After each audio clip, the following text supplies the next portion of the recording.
Welcome to To the Straight Up talk. Tennessee. It's your boy Ruck, joined by his boy Turner. You're listening to Smooth Jazz on 99.1, the sports animal. Straight Up Tennessee, baby. Ooh, that was perfectly timed out too. Y'all, we starting to show a little different tonight. You heard me? Hey, all up in the vibes. You know why? Because the college football playoff still got us messed up. Period. Facts. We got some things to talk about. We had the Tuesday press conferences. I mean, so much things. So I shouldn't say so much. So many things ahead. And still, the college football playoff got us messed up, y'all. Y'all already know what it is. It's time to go in. It's the midweek chat. Let's tune in. It's Straight Up Tennessee, baby.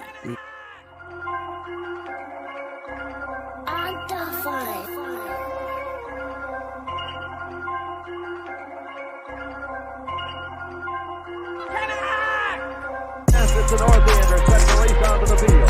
The finals will be boring the giant sea that stretches from that north end ground on a cold day becoming Glendo as the big orange sets the race on the Shield Buckskin Field, ladies and gentlemen, and wherever you are. Yo. Welcome to Straight Up Tennessee, everybody. It's your boy Ruck again, man. And Turner, the boys. Not only are we coming out and going to Williams-Brice, Jalen Hyatt's homecoming, but we got something a little extra on it with them orange boys. Bro, oh my gosh. Them things, I don't know if you could, if you look close, man, they got it. They ain't dull. They got that sparkle. They got what I call it, that speckle. That speckle, bro. They got that speckle, bro. It's just something else. It's something different. Bro, if y'all have not had the opportunity to see this, I gotta show you this. This uniform. First of all, the Stormtrooper is one of the most iconic uniforms that Tennessee has ever had, right? You know, you've got, when you talk about iconic uniforms, you talk about the Stormtroopers and you talk about Orange Wave. But seeing it with the new flair, with this orange helmet, it completely shook me, bro. And come on, man. Joe Milton, the model, he wore, man. I don't know. Dreads just make every helmet look more fire. Don't they, though? Like, look at that thing, bro. Like, you can see the speckle, bro. You can see it around the T. The face mask, man, I like the orange. I thought that they would go with white tabs on the visors, but I like the orange. What's it say? Don't it say Rocky Top on the back, too? With the Nah, Tri-Stars? it says Tennessee. Tennessee. But them Tri-Stars, though. My gosh. Yeah. They're tough. And I didn't know how much I would like it, but I really like the white face mask. Like it looks good with the uniform, you know? Mm-hmm. I think that's almost like the only uniform you have to wear with white tops. I don't think it would look right with orange. Yeah, I think it plays off of each other so well with the orange hat, with the white jersey. Like it plays off of it. So yeah, if y'all haven't had the opportunity to see that, man, that thing is crazy. So shout out Danny White, shout out Josh Heupel. You've done it again. Oops, you did it again. I mean, I've heard people hating like Tennessee. Why is Tennessee getting all these new uniforms? Like we just need to stick with our traditionals and all this stuff, man. Which I mean, I get it. I get it to an extent, but we still wear those traditions.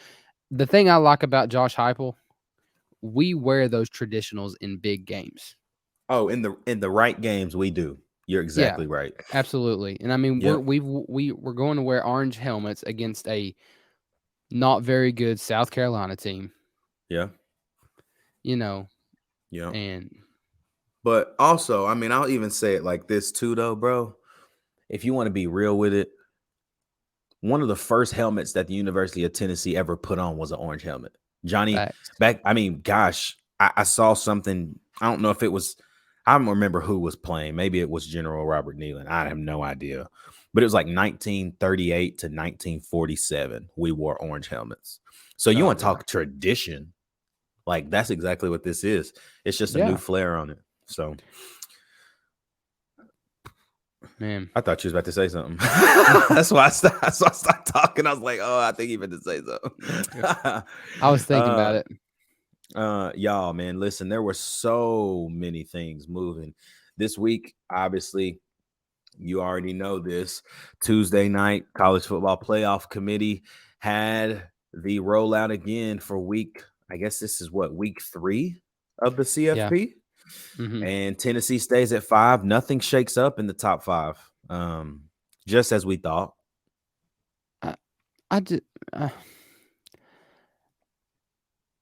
I think the big thing with TCU, man, I think I think I told you this. I can't remember if I was talking to you or somebody else today.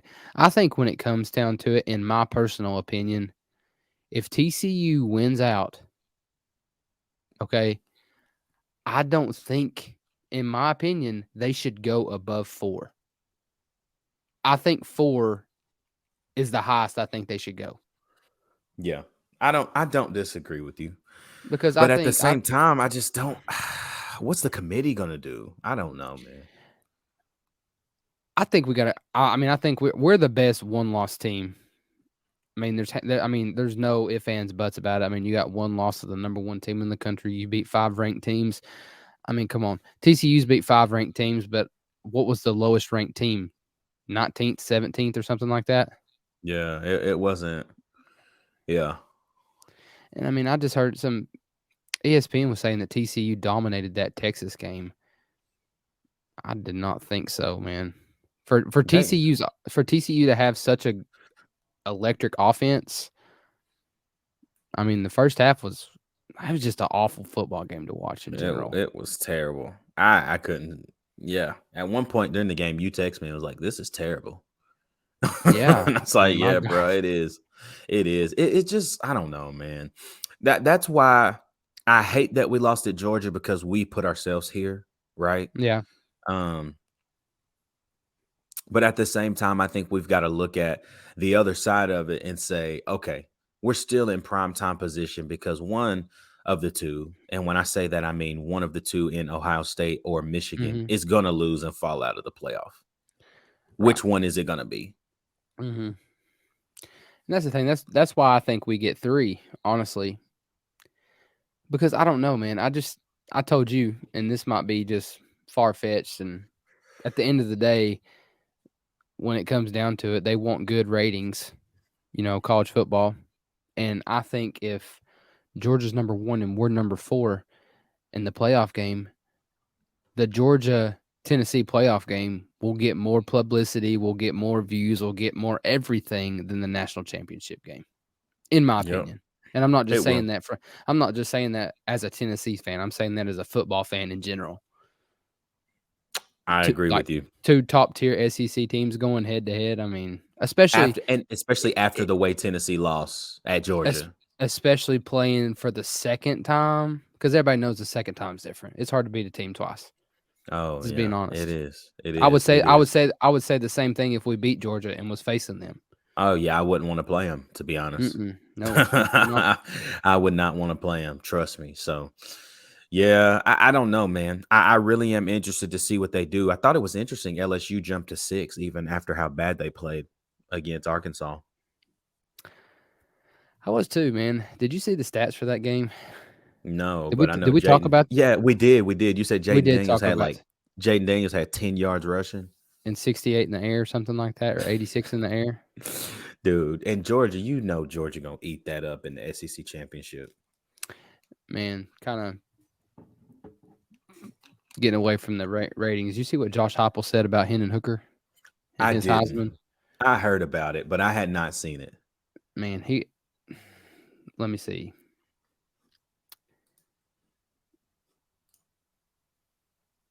Here's what Josh Heupel said. He said he's playing at a high level when they asked him about it.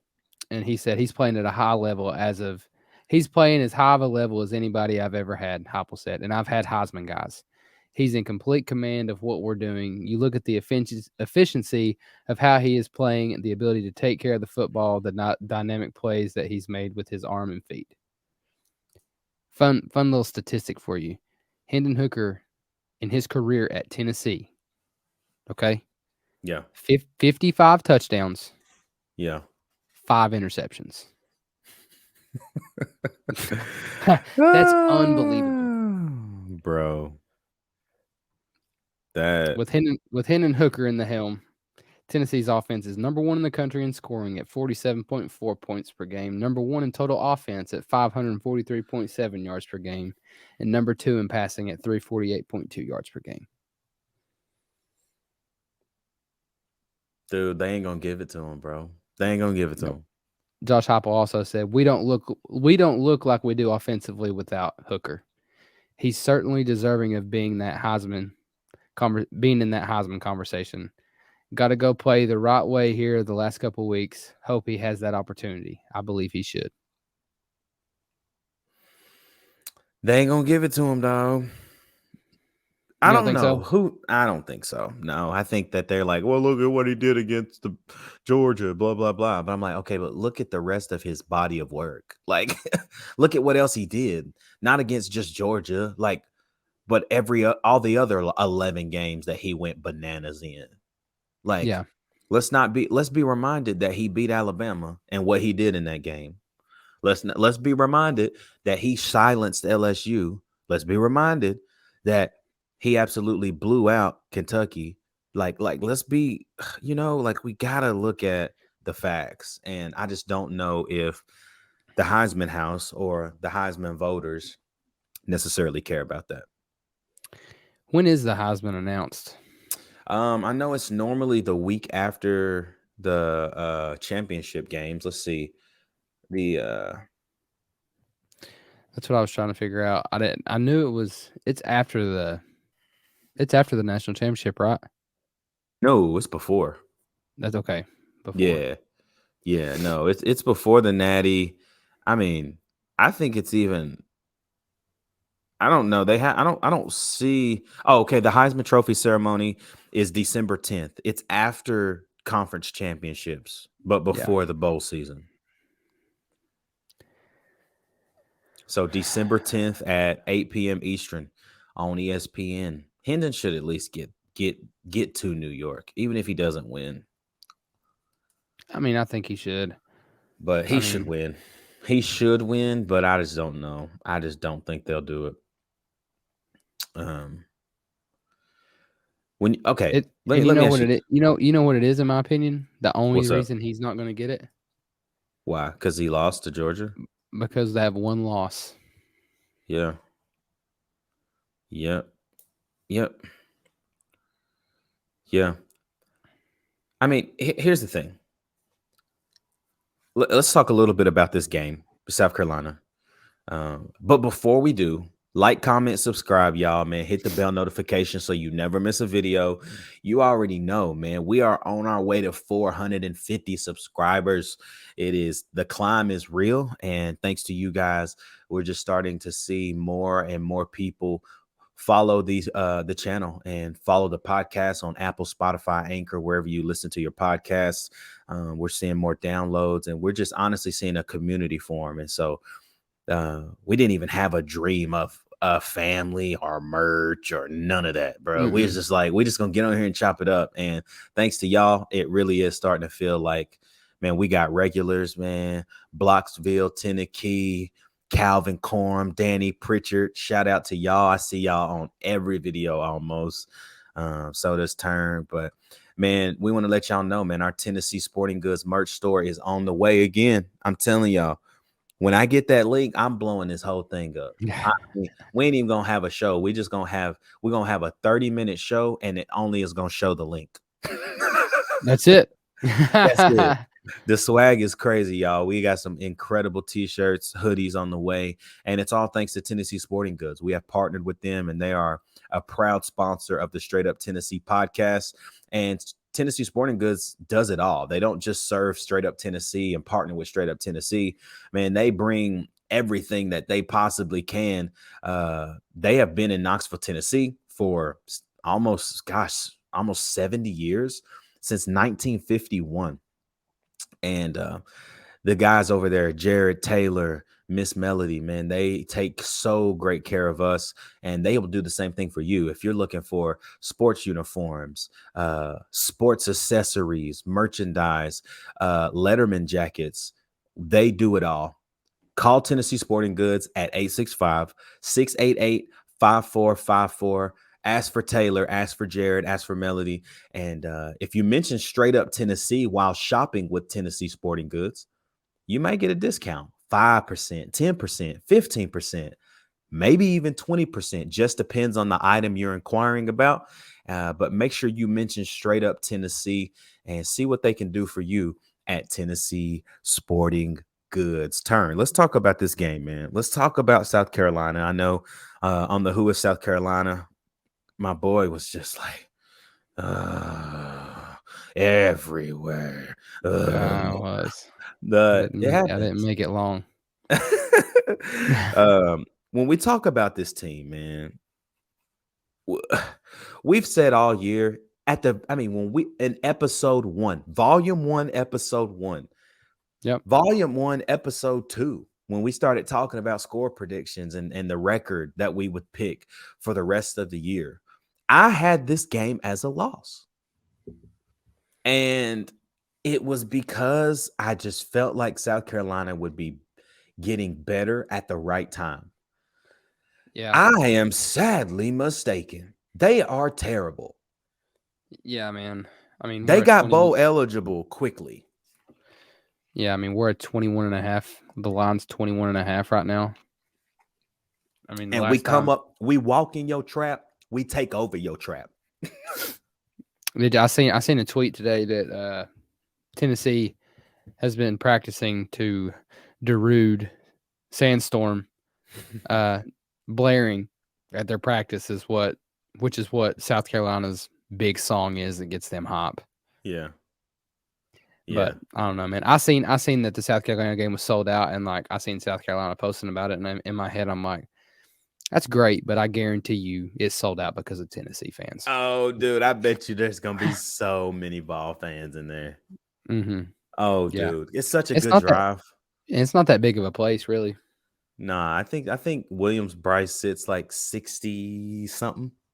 Mm-hmm. I'm pretty sure. But it's a really cool stadium, no cap. Mm-hmm. If you've never seen it or like been to it, bro, it's sick. The way it's built, it's like it's built pro style, but it has that like intimate feel. Yeah.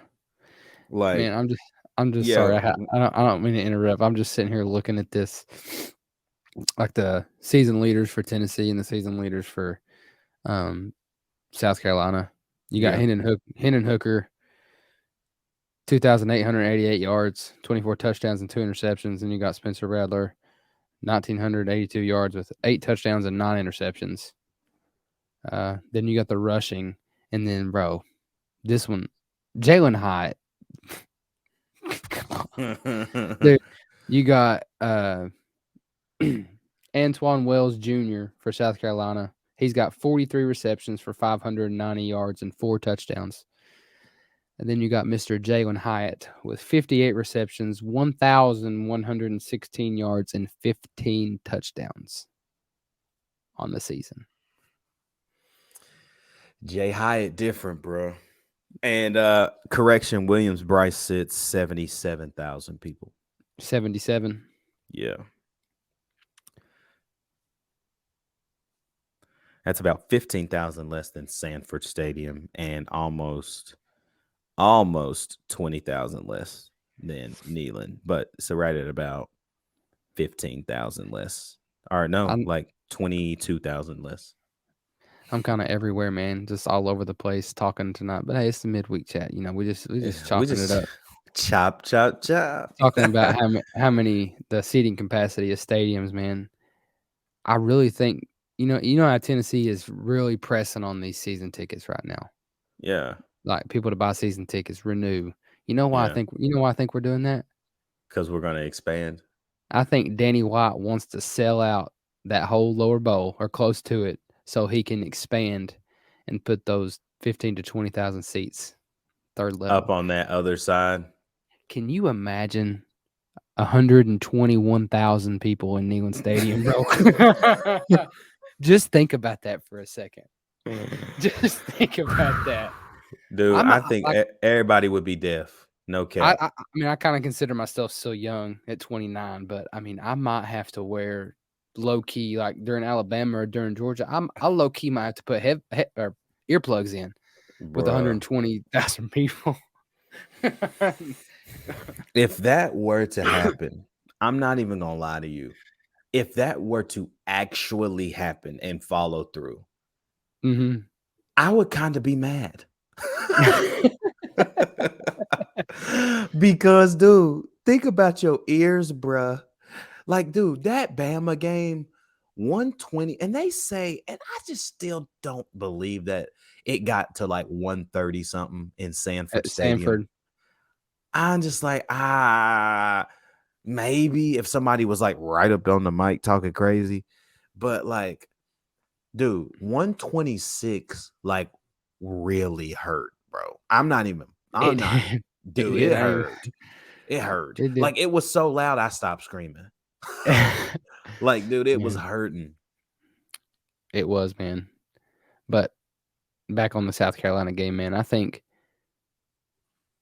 it's almost time for Tennessee. I don't want to say to redeem themselves. That's kind of a bad way to put it, but almost. I mean, it doesn't compare to Georgia, but just I think show that we can take care of business on the road like we did against LSU. Like LSU wouldn't fluke. Yeah, I mean, gosh, when you look at our road games this year, it's been LSU. It's been Georgia. Like, did we only have LSU, Georgia, South Carolina, Vanderbilt? I know we had an extra home game this year. Then that's what it was. Georgia was our second road game. That's crazy to think about. We played at Pitt. That's right. That was it.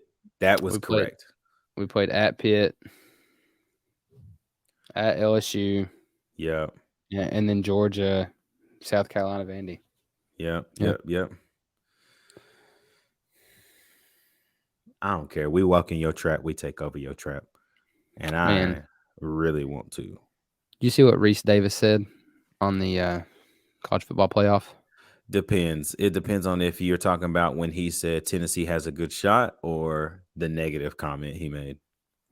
No, I said, well, everybody's talking about, if LSU. Did you see his comment about LSU? No. They were all talking about LSU, just saying if LSU wins the SEC championship, if they're a lock. And he said, if LSU gets in, man, I wish I could find that. I wish I could find that tweet.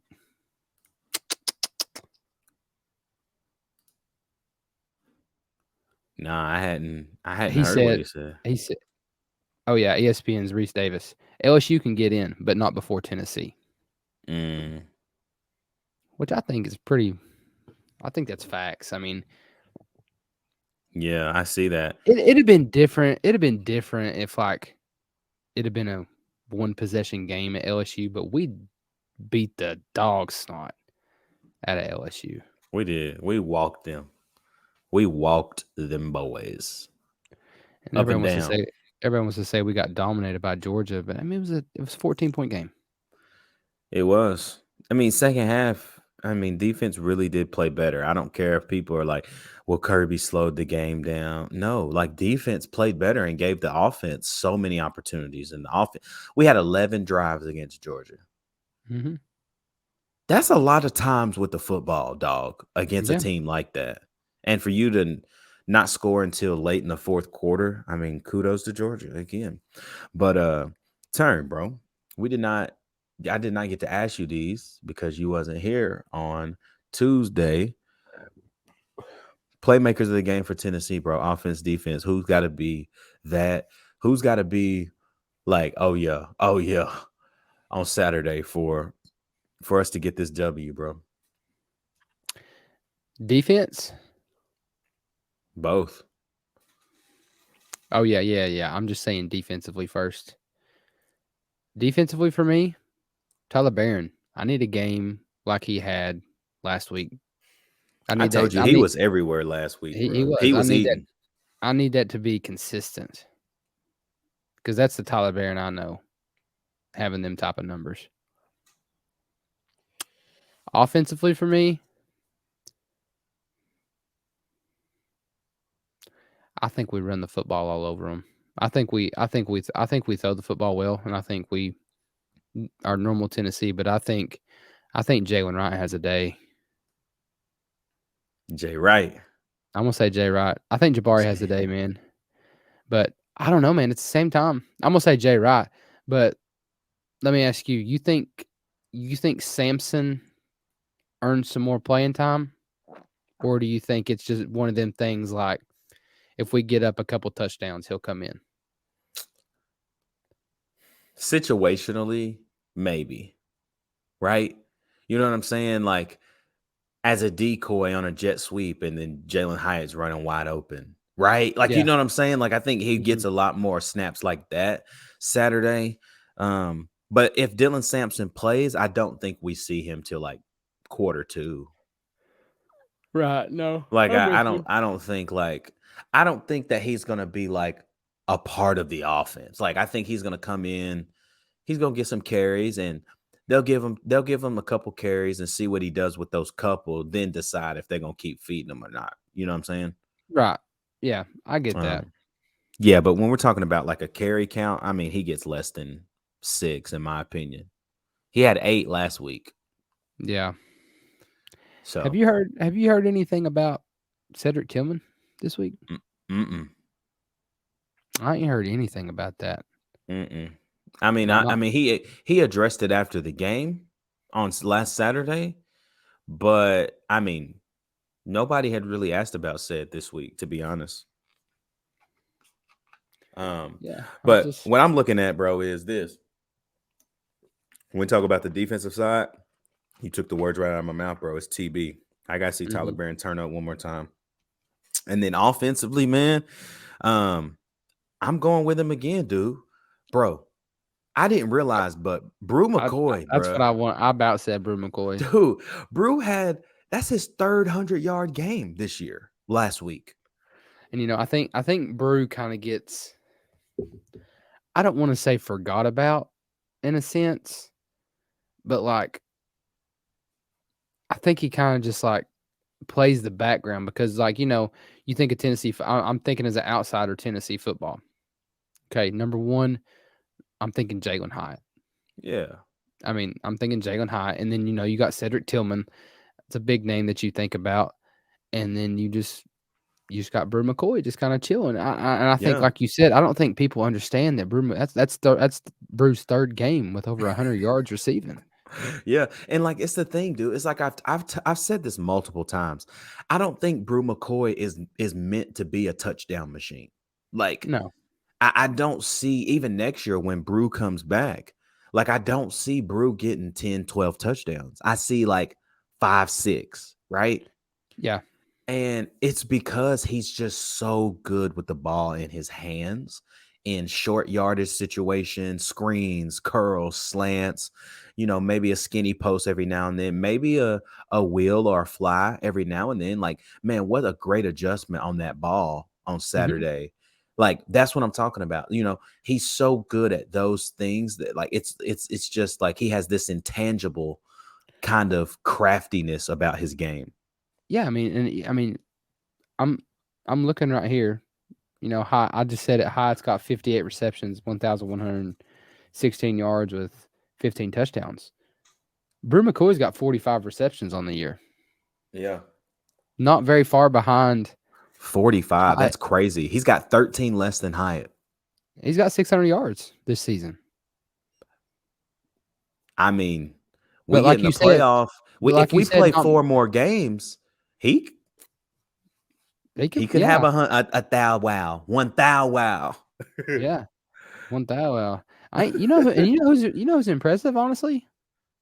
Like when you look at these numbers, Ramel Keaton, Okay. What's he So got? 22 receptions, 417 yards, and 4 touchdowns. That's really good. He's averaging 19 a catch. Oh yeah. Oh yeah. For sure. Yeah. Yeah. I mean, Tillman's got 28 receptions for 336. And he ain't even played. Bro, look at Squirrel White's got 12 receptions for 259 yards, averaging 21.6 a catch. Squirrel, get in the game right now and run a 9. Facts. Run a 9. Oh, y'all, man. Before we wrap this up, man, we got a couple things we got to talk about really quickly, man. If you're watching this morning, Thursday night, whatever, the Tennessee men's basketball team took a terrible loss Sunday, but bounced back on Wednesday, playing Florida Gulf Coast. And I think the final score of that game was 81-50. Everybody looked a whole lot better, but the first 3 minutes looked a lot like Sunday's game. Like, it's frustrating when these guys just cannot hit shots. No, man. I mean, I don't know. We went 8 for 20 beyond the arc tonight. Yeah. And we shot 40. We shot 49 from the field. I mean, still not the best day. But you see what happens when Josiah James plays well and Olivier Camois. Coach Barnes benches Zakai Ziegler. He did not start tonight, by the way. I was about to say, what is your opinion on his comments? But like saying like how everybody got to do better, but Josiah was playing great. No, like this is the comments after the loss to Colorado. Did you see what he said about Zakai? What did he say? I listened to the press conference, but I don't remember him saying anything crazy. When he said Zakai, he told Zakai after the game he was out of control and he will not start the next game. Oh, I did. Yeah. Yeah. He said you will not start until we feel like you're ready to settle down or like calm down. And he didn't. Yeah. He didn't. He still played 32 minutes, but he started key tonight. But you want me to tell you what I like about that? What? It's tough love with Coach Barnes, dude. Mm-hmm. He is going to teach you. He's going to teach you one way or the other. And And I mean, he didn't start. Tyreek Key started. But you know who played the most tonight? Who had the most minutes? Zakai Ziegler. Zakai Ziegler with 32 minutes. Yeah. The second most was Julian Phillips, and he had 11. Camois had 18 points. Josiah had 18. Man, somebody who just ain't playing well right now is Santi, bro. Vescovi just looks kind of lost out there. Like his jumper broke. His I don't know what's going on with him. He don't look like anything like he did a year ago. This might sound crazy, but he kind of looks slower. He kind of does, yeah. Yeah. His intensity ain't there. Like, it's just weird. He's turning into a legitimate, God, what's the dude's name? Luka? No, I think he's turning into a true 3-point shooter. That's it. What's the JJ Redick? Yeah, for Duke. That's who I was thinking of. The white dude for Duke. JJ Redick. Yeah. White dude from Duke. He got to be a white dude. Duke always got them white dudes. I don't know where they get them from. Yeah, that's facts. That's facts. Kentucky lost too. I watched that game. Kentucky lost to Michigan State, and now Kentucky's got to play Gonzaga on Sunday. Did you watch that game? Michigan State, Kentucky? Yeah, double overtime. Kentucky gave them that game. I'm going to be honest. Tell me how you have that breakdown in overtime with there was 4 seconds. There was 4 seconds left in overtime, and you let the wide open dunk. Wide open dunk. I was like, come on. But I think you told me last night, without Sheway, Kentucky is nothing. Not it. They can't do it because I don't know if it's even without Sheboy, but I think with him on the floor, they run everything through him, which is like a blessing and a curse.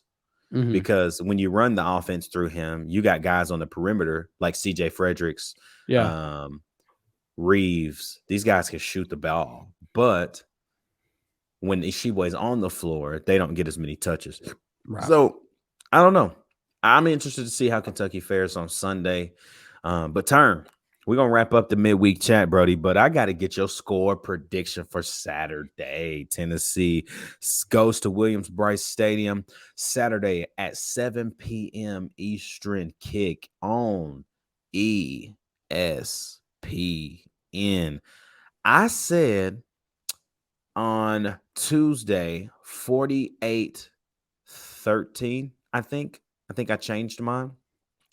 What you thinking? I think Tennessee's on a mission right now. I think we proved that against South Carolina.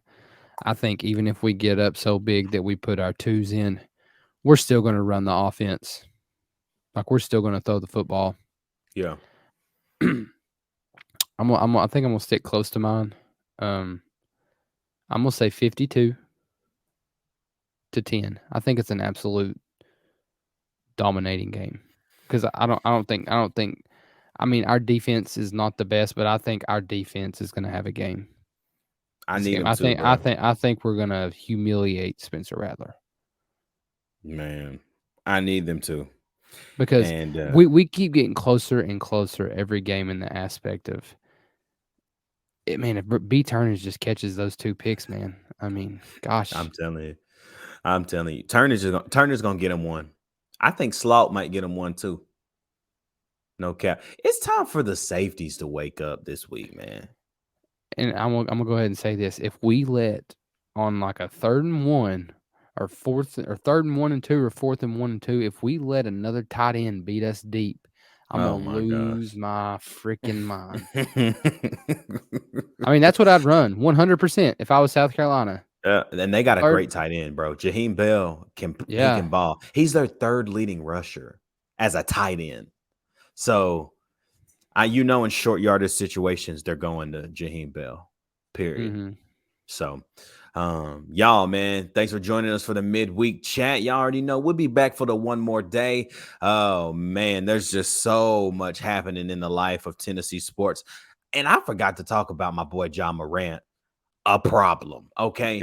Next show, we're going to make sure to talk about the Grizzlies because, oh my gosh, John Morant is just special. And if y'all ain't watching the Memphis Grizzlies, what are you doing? Like, turn on the TV, go to NBA Reddit, and you're going to find the link. Even when the games ain't on TV, they on TV.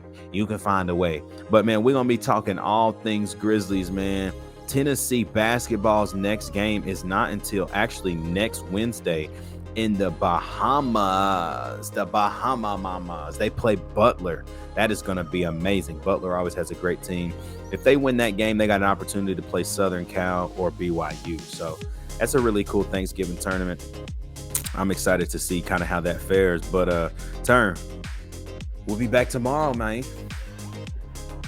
That boy. Hey, one more day. Man, I think we need to make happen what you said. What's that? Man, it just felt right, man. Like when we're ending the show, I need a choir straight up Tennessee, baby. Straight up Tennessee. Hey, y'all, we acting a fool, man. If y'all on Apple right now, Spotify, go over to YouTube and watch it, man. Y'all can come and vibe out with us, man. Thank you guys for the love and support. And y'all already know what it is. It's straight up Tennessee, baby. We'll be back tomorrow.